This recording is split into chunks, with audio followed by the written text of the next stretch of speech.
oftentimes as people get ready to retire, they think there's going to be this one spark, this lightning bolt that says, okay, now's the right time to retire. And having been a financial advisor for over 20 years, I can share with you that lightning bolt is likely not coming.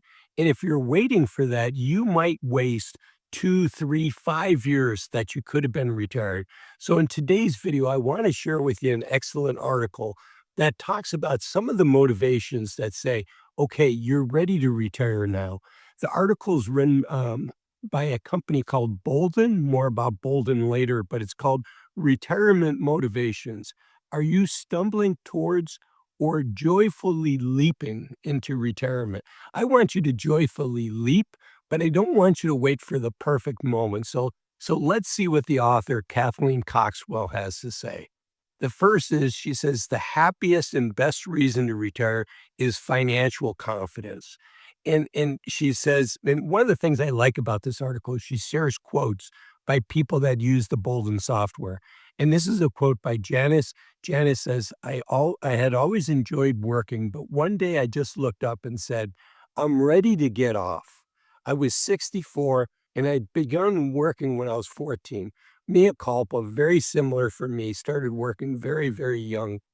But if we're waiting until we feel like we have enough, I want to give you a caution because oftentimes, even after the software says that we have enough money to retire, we'll still need more. In fact, there's a famous survey that's done by Boston College of wealthy families that were donating to the endowment. And they wanted to better understand these families. And so they did a survey. And one of the questions they asked is, do you feel financially secure? And Boston College was really surprised by the response because most of the people said, no, I do not feel financially secure.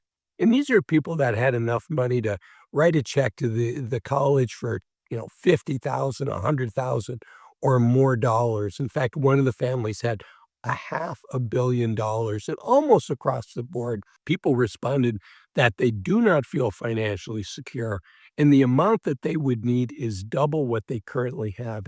And I saw that myself as a financial advisor. It more always feels better, but you have to be careful because more can steal from you your joy and it can steal yours from you. By the way, the financial confidence, the way you get that is by working with a financial advisor or by doing it yourself using software that's designed for you. The software I like is actually by the company that wrote this article. It's Bolden. It's so much better than using an Excel spreadsheet or Google Sheets and doing it yourself. Just too easy to forget something or leave something out.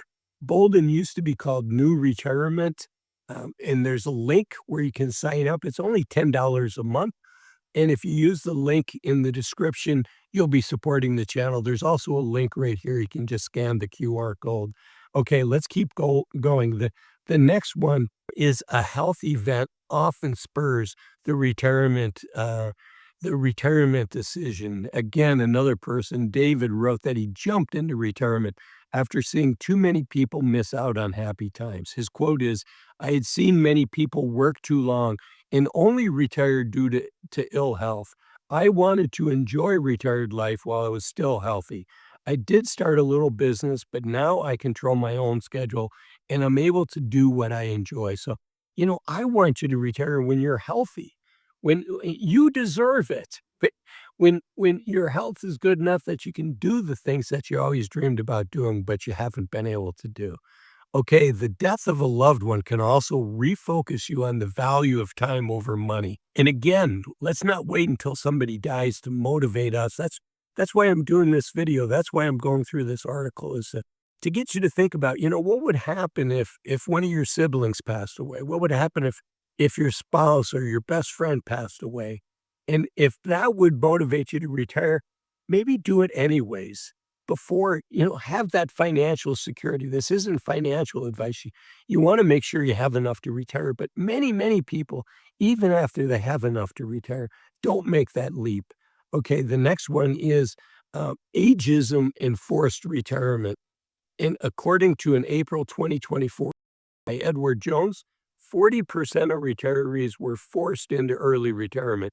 Either they got laid off, they got fired, they had a health issue and they had to quit, they had to take care of a aging parent or a child that needed more help, so, and that brings us back to planning. If you're planning on working until 65 and and you need to do that in order to reach your financial goals, I urge you to think about try to reach your financial goals at 60 or 58 or 55 if you can. I know it's hard, but we don't always control when we retire. Okay, the fifth reason Kathleen writes about is people are fed up with work or stagnation on the job. One of their users, Kevin's, put his work woes succinctly. I got tired of the BS. And you know what? I loved my job. I worked for a great company. I worked on a great team. I liked what I was doing. We had a good mission, helping people prepare to retire. But you know what? The reality is there is BS involved in even the best job. And as we get older, our patience for that BS starts to go down. Number 6 that Kathleen mentions is there are bigger fish to fry seeking more meaningful work. And Kathleen says, many of us spend our lives at jobs that pay the bills. And while some of us are lucky to find meaning in our work, it's rare that our careers are defined by what is most meaningful to us. I think those are wise words. If we don't do our most meaningful work, our most meaningful play now, when are we gonna do it? The reality is we're probably not going to. So we have to look inwardly, we have to have the courage, and sometimes we have to sacrifice and say, "Yes, I would have more money if working 3, 4, 5 more years." Heck, if you wanna optimize on your bank account, never retire, right? Work until the day you die. But none of us want to do that, and so if you have something that you feel is would be more meaningful for you than what your current job is, think about if you're not gonna do it now, when are you gonna do it? The next is bigger fish to catch, ready to focus on family, travel, and or leisure. Multiple studies have shown that relationships are one of the keys, the biggest keys to happiness in retirement. It's not key with he or she with the most money is the happiest. It's frankly he or she with the most meaningful relationships, the most love in their life. Those are the people that are happiest in retirement. And then number 8, the last one that Kathleen mentions is pulled into a family crisis. The quote there is by a woman named Jill. She said, I retired to care for my mom who had a stroke. The decision was full of emotion. The stress of caregiving is very real, and it was hard financially. I can echo that. Um, my wife's father, who just turned 92, my wife was very involved in his care for the last 2 years of her life and the first 2 years of her retirement. Now, unfortunately, he just passed less than a week ago as I record this video, but it was very meaningful work for her, and I think she'll look back at it. It's something that was the most rewarding work for her as well. If you enjoyed this video, the YouTube algorithm says this is the next video of mine specifically for you that you should watch next. Thanks for watching this one. Bye-bye.